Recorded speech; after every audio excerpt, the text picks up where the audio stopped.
Greetings, it's Shawana May on Feeling Omi, and today I'm going to give you guys a tutorial on actually making some of the more difficult letters. As you can see, I already started from the last video, and I'm also going to go live on YouTube, so hold on one second here. We'll do this at the same time. I'm going to start over. Greetings everyone, this is Shawana May on Feeling Omi, and I am in the process of creating this wonderful baby quilt for my grandson. If you want more information on this quilt, you can subscribe to the Feeling Omi channel on YouTube, where I have tutorial videos on how to make a baby quilt. So there's a series of videos you can go there and watch. I'm also on my YouTube channel as I do this live video here on Facebook at this present moment. So my attention will be going between both devices that I'm recording on. Today I'm going to, the last video we did, I created these block letters, and I was debating on how I was going to make the I, and I decided to make it really fun and really cute because my grandson's name means sun, like the sun in the sky, and this is a little sun that I made out of the circle on the top of the I for the letters in his name, Ty. I was going to make it a big block letter like the other letters, but I decided to get a little creative. So today I'm going to show you how to make the circle and the little sun rays. I created a pattern from paper, just like the original pattern. And if you've been watching the videos, you know that I am making this as a heirloom quilt. It was a quilt that my grandmother and her mother began, and that was passed down to me by my mother when she passed away. So this blanket, really, this quilt has a lot of sentimental value for me, and he is my first grandson. So just to give you guys a spill on that, I'm thinking I might adjust my camera angles a little bit, so let's do that real quick. Let's get this adjusted here. I think that might be a little better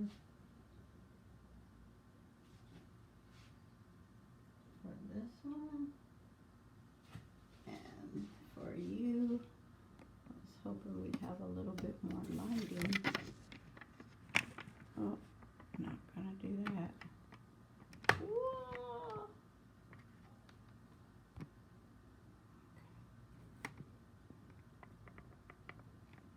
Okay, leave well enough alone, right?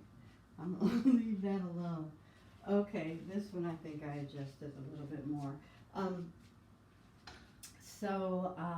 Let's see. I really want to bring that camera down a little bit. Anyway, next time. I don't want to fiddle with that and mess it up and then have to start over. So, okay, so for the I used this empty hummus container that I've been keeping my pens and things in, right? So that's just like a container. I have my pens and some tacks and needles and screws in there. So basically all I did was use this as a pattern to create this little circle at the top of the I. If you want to know how to create these other big block letters, they're a lot easier. There are some tricks that I had to do at the end of the points where I folded them down so you couldn't see what was folded back because it was sticking out, and I'll show you those tricks later. But right now I'm going to show you how to create this circle for the eye and the little sun rays, okay? So I have my yellow fabric, my trusty hummus container, empty container, and I'm using a lined pillowcase that I've been using as a measuring tool also, so that's another little nice hack that I've been using to get this little contemporary grandmother style of an old school patch quilt blanket is what I'm calling this, okay? So I don't have the patience to do all the geometric measurements and all that stuff that a lot of people who quilt do. I mean, kudos to those who can do that and want to do that. I'm just really not trying to do a lot of that when I create quilts. It may be something that I get into later as I progress. This is actually my first quilt, so I'm doing this from the skills that I have as a seamstress and a designer. I have been designing and sewing for many years, for decades as a matter of fact, and I do a lot of things like how I cook. I visually do them. So this makes it a little bit easier for those of you who want to do a creative project such as this, but you think it's a little bit too tedious. So I'm just going to show you what I'm doing here. You can do this with a pencil or a pen. I'm using a pen because my fabric is kind of thick. It's not really see-through. I'm just dotting, outlining this. I'm making a pattern, and I'm making little dots, as you can see, about 1/4 of an inch around the circle. That's where I'll be doing my cutting line. So I'm creating a cutting line. You can see these little dots here. Yeah, there you go. You can see the little dots. I'm coming out about 1/4 of an inch. If you have more fabric, you can go out a little bit more. I like to usually go out about 1/2 an inch, but I'm kind of skimping on fabric because I used a lot of this yellow or on the block A. And the reason why I didn't make this one yellow and this one red or any other variation is, for me, this is a representation of my Ethiopian heritage and the colors. The Ethiopian flag are green, gold, and red, okay? So that's why it's in that order. Now, his middle name has an I in the center, which it is Jen, and that's why I'm creating another. I was going to do them in block letters, but I decided to. This is my little handmade pattern of my quilt. So the back side of the quilt will have his middle name, and this I is going to be a lowercase I with a little sunshine like that I right there. Okay, so I thought that would be a little cuter. Give me a little bit more work to do. If you want to make yours a uppercase I, all you gotta do is make the T like how we did on the other video and put another one at the bottom. Pretty simple. Okay, this is a little bit more detailed, and so I'm just gonna mark this around here. I might actually cut a little bit further out.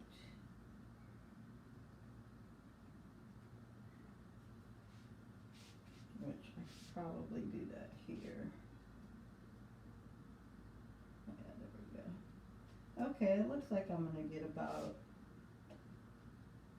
1/2 an inch all the way around. I thought it was going to be a little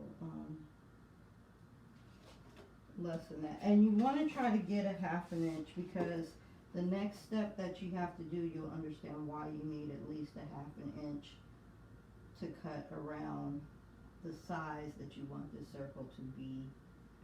Okay, we're going to do some cutting, and you don't want to, you need a good pair of scissors for this, by the way.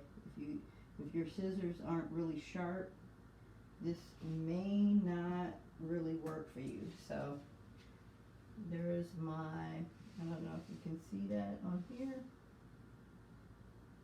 There's my outline. And there's my outline. outline on this one. Ooh, that's awfully bright. So trust me, there's an outline on here. I'm trying to, oh, the sun is starting to come out. So there's an outline about 1/4 of an inch around what we used as a marker for the circle, okay? And now I'm just going to cut that out.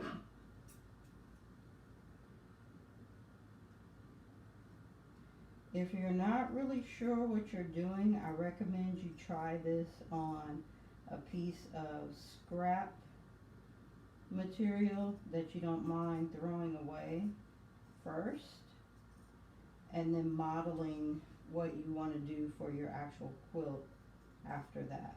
So practice if you're not really sure about what you're doing. You could even practice with a piece of paper.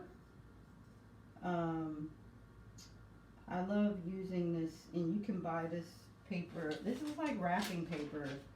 Okay, so you can use some wrapping paper, a solid color wrapping paper. It doesn't have to be like the parchment paper, like that one, like new paper bag paper. It doesn't have to be that same exact paper. You can use a solid color wrapping paper, and all you're gonna do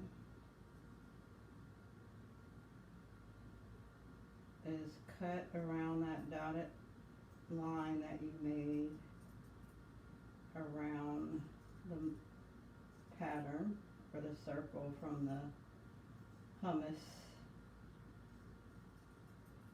Okay, so then you got yourself a circle, right? Got yourself a circle. And the circle is obviously a little bit bigger than